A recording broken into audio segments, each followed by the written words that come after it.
Pour offrir toutes les chances à la 208, Peugeot a littéralement révolutionné son design. La Peugeot 208 a nettement plus de style et de caractère. Elle est prête à se tailler la part du lion face à ses rivales.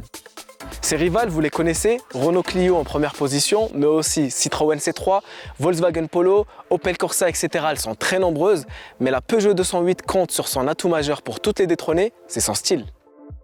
Lorsque Peugeot a présenté la 208, nous avons tous été bluffés. Mais il y a une grande différence de style entre les versions haut de gamme et les autres. C'est sur les finitions les plus huppées que le charme opère. Pour le reste, l'effet est moins prononcé. Pour essayer la 208, Peugeot nous a confié la version GT Line avec cette très belle couleur bleue.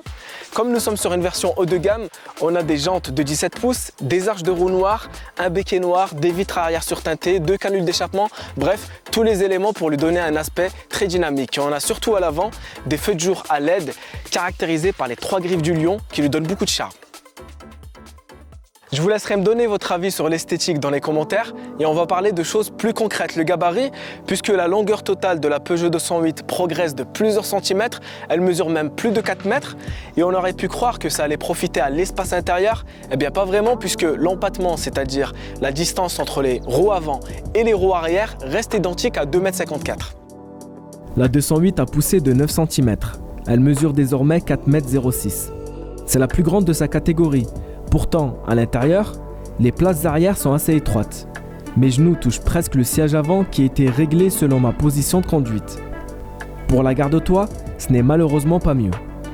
Dans le coffre, la 208 est tout simplement dernière de la classe, avec son volume de chargement de 265 litres. C'est moins bien qu'une Ibiza par exemple, avec son coffre de 355 litres. Là où la 208 s'apprécie vraiment, c'est à l'avant. Venez voir. C'est ultra futuriste. Avec l'iCockpit 3D, une première, il affiche des informations sur 2 plans différents, ce qui crée cette impression 3D. On a également cet écran qui peut mesurer jusqu'à 10 pouces. Et globalement, comme on est dans un environnement Peugeot, on a toujours le petit volant que certains apprécient et d'autres beaucoup moins. Dans la partie centrale, on a des éléments en noir laqué qui prennent malheureusement un peu trop de poussière. Et globalement, en ce qui concerne les matériaux et les finitions, même si on est dans une citadine, c'est pas mal du tout. On voit qu'il y a une réelle volonté de la part de Peugeot de soigner ses intérieurs et de monter en gamme, et ça c'est franchement très appréciable. Peugeot a mis les bouchées doubles pour séduire le conducteur et son passager. Il n'y a rien à dire, c'est réussi. Dommage que l'instrumentation manque parfois de réactivité et que l'effet 3D du tableau de bord ne soit pas très visible de jour.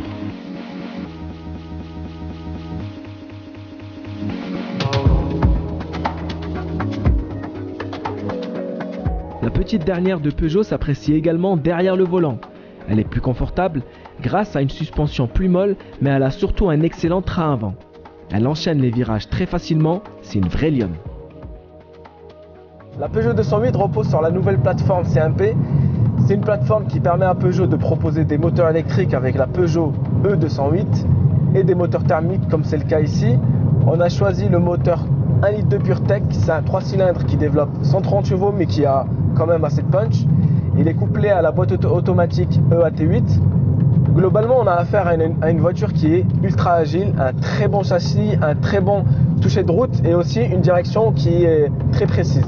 Ça, c'est une très bonne surprise et c'est ce qui fait c'est la valeur ajoutée, c'est la plus-value de la Peugeot 208. En ce qui concerne la position de conduite, si on descend le volant pour voir l'instrumentation, et bien du coup on a un volant qui descend un peu trop, qui est un peu trop sur les genoux. Mais si on monte le volant, on a la partie haute de la jante qui cache l'iCockpit 3D et ça c'est dommage. 3 modes de conduite sont proposés, Eco, Normal et Sport. Le mode Sport améliore la réactivité de l'accélérateur et de la boîte de vitesse. Notre version de 130 chevaux ne manque pas de puissance, les reprises sont correctes et les dépassements se font assez facilement. On regrette seulement les bruits aérodynamiques qui apparaissent lorsqu'on roule à plus de 100 km/h sur autoroute et le son artificiel trop caricatural en mode sport. La nouvelle Peugeot 208 démarre à partir de 15 500 €. Peugeot propose différentes finitions, Like, Active, Allure et GT Line, ainsi que différentes motorisations, dont un diesel de 100 chevaux, 3 essences de 75, 100 et 130 chevaux et une motorisation électrique avec l'i208.